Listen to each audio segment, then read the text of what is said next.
Welcome to Education Insight. I'm Lacey Kendall.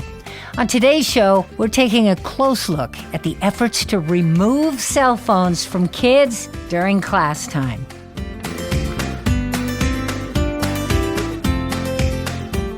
Assembly Bill 3216, also called the Phone-Free Schools Act, would require school districts to establish and implement a policy by July 1st, 2026, to either limit or ban completely smartphone use during school hours.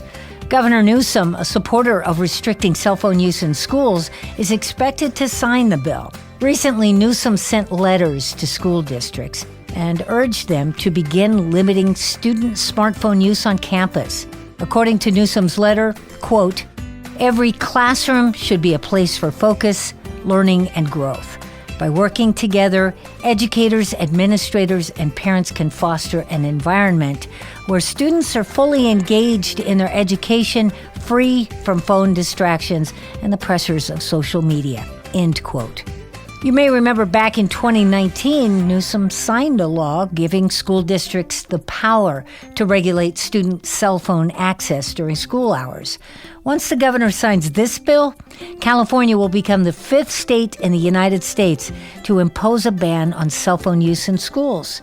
At Education Insight, we wondered how this might affect schools in the Inland Empire. So this week we spoke with Tobin Brinker, president of the Rialto Education Association and a former city council member for San Bernardino, and also Michael Montano, vice president of the Rialto Education Association. Both have spent decades in elementary, middle, and high school classrooms as teachers in the Inland Empire. Gentlemen, thank you for joining us. Thank you for having us. Yes, thank you. Michael, I'd like to start with you if we could. Could you describe what the environment has been like over the past decade when phones were totally permitted in our classrooms here in the Inland Empire and throughout California? It's continually gotten worse. Before it was a few students that had them. Now everybody has them. And not only do they have them, they feel that it is a part of them. So when they're asked to put them away or to not have them, they feel as if something is truly being taken away. A part of them is being taken away. And the disruptions that the phones cause during the class is constant, whether it's texting or they're getting messages from the social media platforms. And it almost never amounts to any academic performance. Funny you mention that, because my very next question was, do these problems with the cell phones, do those relate with learning loss? In the sense that the focus is not there, they're not paying attention, whether it's they're listening to music, or again, they're on social media, or they're just messaging with their friends and sometimes planning meetups. So I wouldn't say a learning loss, but it's been a detriment to them, and there's no self-control with just putting it away. Tobin, an article in the Washington Post reported that parents are getting their kids phones at even earlier ages, and they're getting them as early as the third grade. Both teachers and child psychologists are now reporting that kids, even in elementary school, are bullied or simply bothered repeatedly during their class time and when they'd be learning. Has that been your experience? Yeah, I was actually just in a meeting the other day with some elementary teachers, and they're explaining how things have changed at their level. So it used to be that the little kids, if they had a phone, their parents just sort of stashed it in their backpack, and it really wasn't something that came out or that the kids were that engaged with. But now these kids are actively using the phones at early ages. If you go on the campuses, you'll see kids standing around looking at phones. And specifically, the issue these teachers shared with me the other day was quite shocking, is that these kids had watched some TikTok videos, and it was one of those TikTok challenges where kids were walking around now smacking each other in the face as a part of a TikTok challenge, just sort of walk up to someone and just punch them in the nose, and that they had several kids that ended up with bloody noses. This is here in the Inland Empire. In Rialto. These were elementary teachers in Rialto. And then when the kids get talked to, because they're not really getting disciplined per se, there's a conversation about why did you do it, and why it's wrong to do it and all that. And they come back the next day, and instead of hitting each other in the faces now they're just hitting each other in the shoulder and the arm, which is still not appropriate behavior. But it's better than hitting each other in the face. But the phones are definitely having an impact on how kids interact with each other, or even worse, don't interact. So they look to their phone as kind of like a safety, like a blanket. The kids used to carry around. Yeah. This is their safe space, and I don't have to talk to somebody. I can just interact on the phone at a distance. And so, we're getting a lot more of that, even at the younger ages. And this used to not be an issue, but definitely it's happening now. Well, how do you feel that removing students' phones during the time that they're supposed to be learning might roll out? When this happens, what will it look like? So, it's interesting you asked that, because both Michael and I addressed this issue here in Rialto going back to 2019, where we had a series of egregious incidents, mostly at the secondary level, where teachers were seeing things that we'd not seen before. Specifically, we saw kids using text messaging to organize and all go to the bathroom at the same time. And then while they were in the bathroom, engage in antisocial behavior, whether it was a fight that they were going to film, whether it was some other sort of vandalism, again, TikTok challenges, And so we saw kids beginning to do stuff like that. And this led Michael and I to begin to speak out on it. And we actually got our district, just as 2020 was beginning in January of 2020, to commit to doing a revamp of our district, the Rialto School District cell phone policy. And we actually ended up doing most of the work on that committee after the lockdown of 2020 when COVID happened. Mm-hmm. And so we came up with a really nice policy that really looked at each of the grade levels, at elementary, at middle, and at high school differently, and sort of created some guidelines for how to deal with this situation. Unfortunately, with everyone doing distance learning, most teachers were unaware of the new policy. Most administrators were unaware of it. And when we came back after COVID, we had so many other things on our plate that it really was being implemented sort of hit or miss, depending on the school sites. And now here we are, 4 years beyond that, into our fifth year now beyond that. And we're really still now beginning to fully try to implement. And so it's difficult. So when you talk about rolling something out like this, I think it's hard. Mm-hmm. I will tell you that the schools that have been most successful in implementing it have complete buy-in with all of the staff and admin working together. What about the parents? Well, and parents too, mm-hmm. but I first and foremost, you have to get the staff together, because what happens is if you have some administrators or some campus security or some teachers that are not on board, that kids learn, it's a rule that only applies if this person's in the room, or if I'm in this situation. And kids are looking for the boundaries of what they can get away with. And I say that because I spent most of my career at the middle school, and kids definitely are testing at that age. And so you have to make sure that everybody's on board. Now, where I would say our district has probably been the weakest is in that parent piece.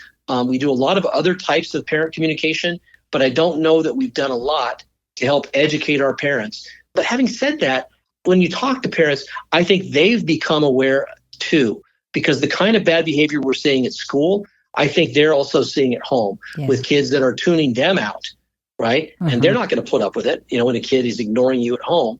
And so they're taking the phones away at home. And I think they're recognizing that needs to happen in the schools as well. Mm.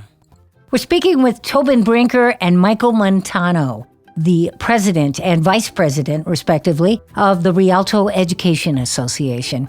And today we are talking about removing cell phones from Inland Empire schools. That discussion continues in just a moment.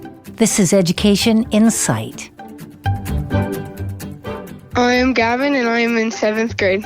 I disagree with the idea of kids giving up their phones, because I feel like kids want to have their phones with them just as a reassurance that they have the ability to call their parents if they need to, if it's a safety concern, and the reassurance for the parents that the parents know they can contact their kids if something happened at home, or if they need to get picked up early or anything like that. And also as a tool that you could use in school. So if you ever need to check your emails, which I do on my phone, to check your emails that your teacher sent, or check any assignments that you may have, it's a really good tool to have on hand at all times. So overall, I disagree with what may be the new law. Hi, my name is Mia. I am 13 and I live in Borrego Springs.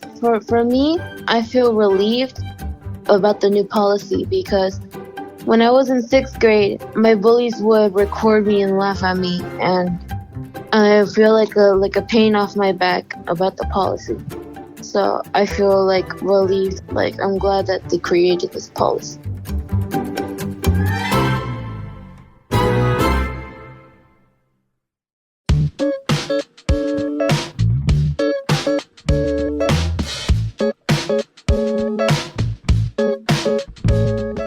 Hi, my name is Grace and I live in Corona. I'm in 9th grade. I do have a cell phone and I take it to school, and it's usually in my backpack or my back pocket. I feel unsafe when I don't have my phone on me. If there's ever an emergency, I would like to contact my parents, which is the main reason I got my phone. There is advantages to taking away kids' phones, which is just letting them focus. But I think that it's not a great idea. My phone can also be used as a tool in school. I use an app called Minga, and it has my student ID. It has where I can sign up for office hours, and it's really useful. And even in some assignments, I can use it to scan information. So my teacher will have barcodes that we can scan, and we can read off of the website that it gives us. And I feel like it's a good tool to use other than a disadvantage. My name is Esmeralda Garcia, and I am the mom of a 7th grader. The way I feel about the no cell phone policy is I do see both a positive and a negative. The positive that I see is that at my students, they are finishing their schoolwork in school during class versus having to bring it home and have homework in the evenings because they're being in class more often. The bathroom trips are quick. Everybody comes back. There's no students that are missing. They don't waste time looking for students or wasting time taking account. All the students are there. All the students are accounting for. And most importantly, all the students are engaging is the feedback that I've gotten back. For the teachers, personally, for my students, their assignments are complete when I check on them. And that is a big, big difference from last year. My students are more comfortable going to school, and that is also a positive thing for me. The negative part that I see is that the students were so disassociated from the staff that that's learning all over again. Staff, I feel, wasn't used to students needing them for communication because all parents were readily available on their phones. And now that's not the case because they don't have them. So that's the only negative part that I see. But I think that the benefit the students are getting from engagement, communication, and the relationships they're building with their teachers now is more of a benefit. Welcome back to Education Insight, where today we are discussing the removing of cell phones from Inland Empire schools. Our guests are Tobin Brinker and Michael Montano, the president and vice president of the Rialto Education Association, and two gentlemen who have spent the better part of the last 2 decades in Inland Empire grade school classrooms. We should note that Rialto Unified School District is one that has already taken proactive measures to remove cell phones from students during learning time and return it to them when classroom time is over. Michael, let me ask you, a lot of parents have expressed that the real true concern is that in the event of an earthquake or a shooting incident, these kinds of emergencies, they want their child to be able to find quick access to those phones. Are you aware of any ways that there is work to meet both of the needs? What could we say in this program today to make parents feel better about that? Well, one, I think we have to understand that it is a big convenience for the parents to be able to get a hold of their child whenever they want, although it may not always be appropriate at the time. Before we had cell phones, there was always the classroom phone, and that's still a resource that can be used. If it's a real emergency, the parent can call the school, which then gets patched through the classroom phone. And, earthquakes, sometimes the lines get overwhelmed and you can't get through. That's true. And the instance of the, shootings, never a good thing. But we've heard stories, a cell phone going off in this type of situation may be detrimental. When you might want the classroom completely quiet and hopefully a person walks by somewhere else and now a cell phone goes off. So we really need to communicate and have a understanding, but that's hard to get parents in a setting where we can have these discussions openly. And Lacey, I want to jump in with a very specific example of something that happened last year. Yeah. We had a threat, an online threat at one of our middle schools. And it was deemed to be serious enough that at this school, the SWAT team was deployed. And the kids, of course, were on lockdown mode while they were trying to figure out what was going on. And the cell phones actually became a real hindrance as misinformation was spreading very quickly through parents texting their children, kids posting stuff on social media. And it actually complicated the situation. And we did sort of a little after action discussion about it, about how do we manage a situation when the kids are actually creating more problems than they're solving. And specifically, as the SWAT teams were going door to door, we had kids that were taking videos through the window of these officers in their gear and posting things like, oh, I heard a shot, or I heard this down the hall. And so it was confusing as lots of false information was sort of being shared very quickly. And I'll be honest with you, I felt like in a situation like that, I wish that we had some technology to sort of shut it all down for that short period, because I think that it made them less safe. Parents were certainly panicking, and it just, there was a little bit until the police were able to get the all clear and really begin to get the district to get the message out. And the cell phones they're complicated business. Obviously, there's many layers to this that parents, teachers, and the schools have not yet fully considered. Your new cell phone policy, is that pretty close to the kind of work that other districts are doing right now? I think we're a little ahead of the curve because we got ours, back in 2020. It basically says that cell phones are prohibited except in very specific circumstances. At the elementary level, they're completely prohibited throughout the whole day. At the middle school, the kids are allowed to have them out during lunchtime, basically, but they're not supposed to have them out during passing periods. They're not supposed to have them out during class time. And if they are out, the teacher has the right to confiscate it. And again, if you have the whole site enforcing it, that policy works. At the high school level, because the kids are older, they're not completely banned. The kids can use them during passing periods and lunch and so forth, but certainly not during the class time. Now, another piece of this is the earbuds. A lot of these kids just want to listen to music. And again, there's an appropriate time for that and not appropriate time. And with the new wireless earbuds, sometimes the kid will be wearing a cap on so that you can't see their ear to see they've got the earbud in, or they'll be leaning on that one hand so that you think that they're just resting their head, but they're actually hiding the fact that they've got an earbud in that one ear. And so in terms of policing it, there's a lot of work that goes on in the classroom to make sure that the kids are actually paying attention in class and not listening to music. That's another big issue. Yeah. I want to go back to something we were talking about a little bit earlier. When we were talking about very young kids in grade school as opposed to high schoolers, are the problems that educators are seeing different for high school kids than it is for younger children? And if so, what are those differences? Wow. So I think that they are fairly significant. I think that at the older level, you're going to see a lot more of the kind of cyberbullying that's going on, and phones being used to coordinate activities that are not acceptable. And this is a final piece. We haven't really talked about it yet, but using the phones because these smartphones have access to a lot of inappropriate stuff on the internet. And if the parents haven't put blocks on there, we have kids using these phones to do sexual things, to look at inappropriate material, or to film inappropriate material and share it. And those kinds of serious things have happened. And it's shocking when you learn about kids doing stuff like this. And sometimes it comes from ignorance. Sometimes it just comes from kids that are experimenting. But it's one thing if you're doing that in your own privacy of your home. But if you filmed it and now it's out there on the internet somewhere, they never get that back. Right.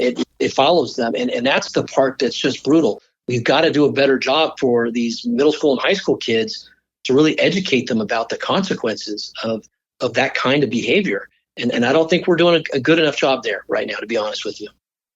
Well, it sounds like Rialto is definitely making efforts to get ahead of this as much as they can while still learning about the problem.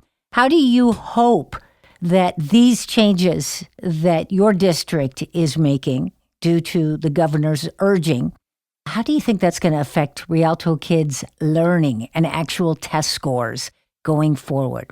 Well, I think if we get rid of the phone, the distraction, and focus, the students' focus will be more on the classroom, I think scores will ultimately go up. And we weren't waiting for the decision from the governor. We started, before that. So we had a rollout in mind where I know LA Unified, they were questioning, well, what is that going? They have the policy, but they don't know what the rollout looks like. So they're figuring that out now. Not that we have it down, but we started some time back. So we're just a little ahead of it, I feel. This is Education Insight. Gentlemen, I'm sure that you've seen some of these stories that I've seen on the news and that many of us have lately. Reports from schools that took it upon themselves 2 years ago to just forbid cell phones during the school day. And they are gleefully reporting that kids are more engaged, they're making friends. It has changed the social atmosphere as well as the learning atmosphere. Does that excite both of you, and are other educators thinking and hoping for those kinds of results? I have to say that it is exciting, and I actually saw it a little bit here in our district. I taught at Frisbee Middle School for 22 years, and I got transferred from Frisbee to Kucera Middle School, and I was at Kucera Middle School for 6 months before I took over as president of the union. And Frisbee did not enforce the cell phone ban, did not enforce the district cell phone policy, but Kucera did. And it was such a difference. At Frisbee, in the morning, you see all these kids standing around in little clumps looking at a cell phone. Sometimes kids are playing video games and the other kids are just watching them play, but they're all around the phone. I got to Kucera where they don't allow the phones, and I saw kids playing soccer and running around and chasing each other and talking and interacting. And the noise level was so different that there was this actual conversations that were going on. And I loved it. I thought it was fantastic.